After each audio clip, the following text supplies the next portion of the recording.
Dacă ai un manager de vânzări mediocru, atunci asta îți afectează o parte din încasările tale. Dacă însă publicitatea ta este mediocră, atunci asta îți afectează absolut toate încasările și iată de ce. Presupunem că publicitatea îți generează 900 de lead-uri.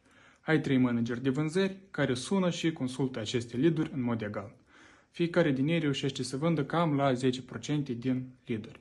Produsul tău costă 50 de euro, iar la final de lună ai 90 de vânzări și 4500 de euro încasări. Acum repetăm scenariul, doar că unul din managerii de vânzări este mai puțin eficient, cu 25%, adică în loc de 10% conversie, are doar 7,5. Avem în total vânzări 82 și 4100 de euro încasări. Câștigăm cu 400 de euro mai puțin. Dacă însă scadem eficiența la publicitate și nu cu 25%, nici măcar cu 20%, dar cu 15%, atunci avem următoarele cifre.